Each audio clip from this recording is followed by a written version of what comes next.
আসসালামু আলাইকুম রহমতুল্লাহ। সংসদে দাঁড়িয়ে কেউ বলছে প্রতিবেশী রাষ্ট্র ছাড়া প্রতিবেশী রাষ্ট্রের সাথে ডিভোর্স সম্ভব নয়।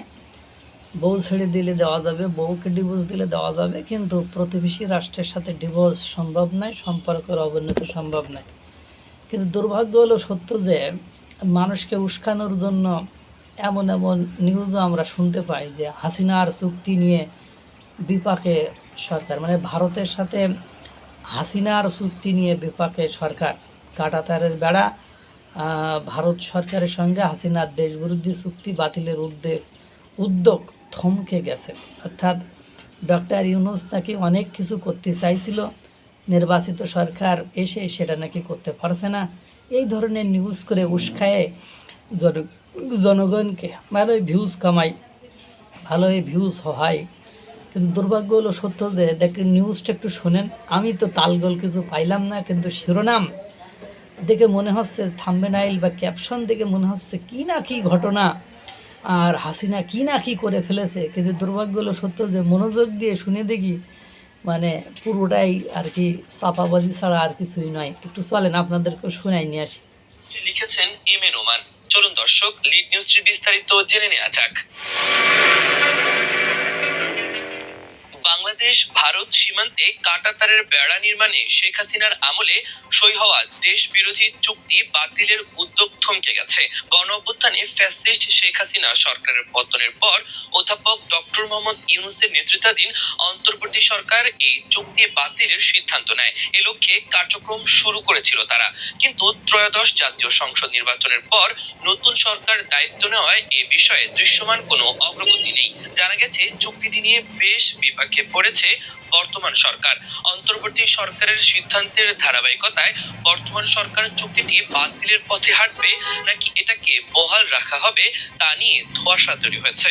এই বিষয়ে স্বরাষ্ট্রমন্ত্রী সালাউদ্দিন আহমেদের সঙ্গে যোগাযোগ করা হলে বিষয়টি খতিয়ে দেখে পদক্ষেপ নেবেন বলে জানান তিনি। সীমান্তে কাঁটাতারের বেড়া নির্মাণ নিয়ে ফ্যাসিস্ট শেখ হাসিনার সময়ের সমঝোতা স্মারকটিকে দেশবিরোধী আখ্যায়িত করে এটি বাতিল চান দেশের ভূ রাজনৈতিক ও নিরাপত্তা বিশ্লেষকরা। তাদের মতে আন্তর্জাতিক আইন ও রীতিবিরোধী এমন চুক্তি একটি স্বাধীন দেশের জন্য আত্মঘাতী। ভারতকে একতরফা সুবিধা দিয়ে সই করা চুক্তি বহাল রাখা হলে দেশের স্বাধীনতা ও সার্বভৌমত্ব হুমকির মুখে পড়বে। ভারতের সঙ্গে সীমান্ত ইস্যুতে করা শেখ হাসিনার চুক্তির বিষয়ে স্বরাষ্ট্র মন্ত্রণালয়, বর্ডার গার্ড বাংলাদেশ, বিজিবি ও সরকারের একাধিক সংস্থার ঊর্ধ্বতন কর্মকর্তাদের সঙ্গে কথা বলেছে আমার দেশ। তারা জানান, বাংলাদেশ ও ভারতের মধ্যে 4156 কিলোমিটার সীমান্তের 3271 কিলোমিটার জুড়ে কাঁটাতারের বেড়া তৈরির কাজ শেষ করেছে প্রতিবেশী দেশটি।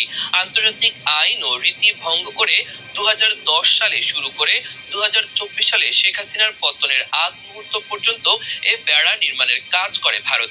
বিডিআর হত্যাকাণ্ডের পর নিরাপত্তার অজুহাতে ভারত সীমান্ত জুড়ে কাঁটাতারের বেড়া নির্মাণের উদ্যোগ জোরদার করে। কোথাও কোথাও আইন ভঙ্গ করে শূন্যরেখায় বেড়া নির্মাণ করেছে ভারত। সূত্র জানায়, অবশিষ্ট 885 কিলোমিটার এলাকায় কাঁটাতারের বেড়া নির্মাণে ভারতের পক্ষ থেকে সীমান্তে শক্তি প্রয়োগ করা হচ্ছে।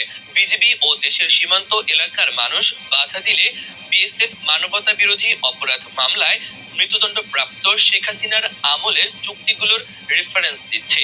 কখনো কখনো হাতাহাতির ঘটনাও ঘটছে।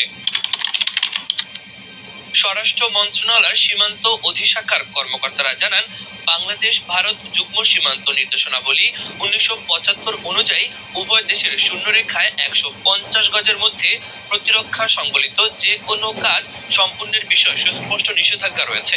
এছাড়া উভয় দেশের প্রয়োজনে শূন্যরেখা থেকে 150 গজের মধ্যে যে কোনো উন্নয়নমূলক কাজ করার ক্ষেত্রে একে অপরের সম্মতি নেওয়ার বাধ্যবাধকতা রয়েছে। দুই দেশের সীমান্ত নিয়ে আন্তর্জাতিক আইনও বিষয়টি একইভাবে উল্লেখ রয়েছে।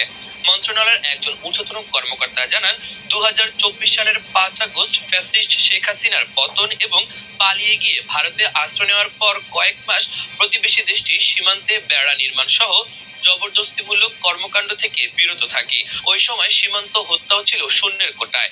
2025 সালের 1 জানুয়ারি চাঁপাইনবাবগঞ্জের শিবগঞ্জের চোকা সুখদেবপুর সীমান্তে বিএসএফ কাঁটাতারের বেড়া নির্মাণ করতে এলে বিজেপি প্রবলভাবে বাধা দেয়। এর কয়েকদিন পর কুড়িগ্রাম ও নওগাঁ সীমান্তেও কাঁটাতারের বেড়া নির্মাণ করতে আসে বিএসএফ। কয়েকদিনের ব্যবধানে বিএসএফ 5টি পয়েন্টে কাঁটাতারের বেড়া নির্মাণের চেষ্টা করে।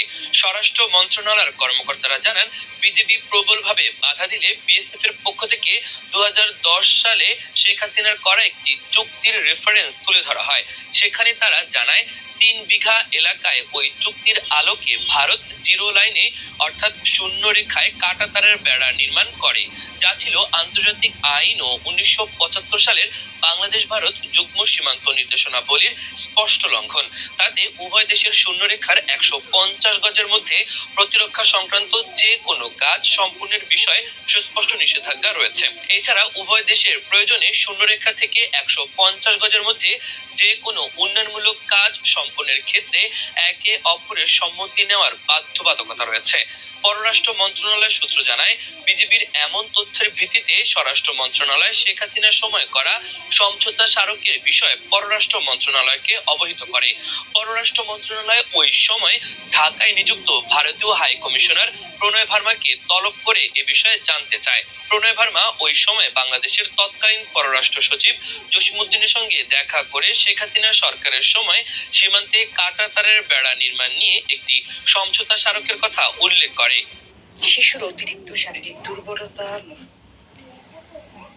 এখন আপনারা বিষয়টি বুঝতে পারছেন, কারণ তারা নাকি দেশবিরোধী চুক্তি করে গিয়েছে, তারা নাকি বাতিল করতে চায়। এই প্রথম আর শুনলাম আর কি এই ধরনের নিউজ। এর আগে শুনিনি যে ভারতের সঙ্গে হাসিনার দেশবিরোধী চুক্তি বাতিলের উদ্যোগ থমকে গেছে।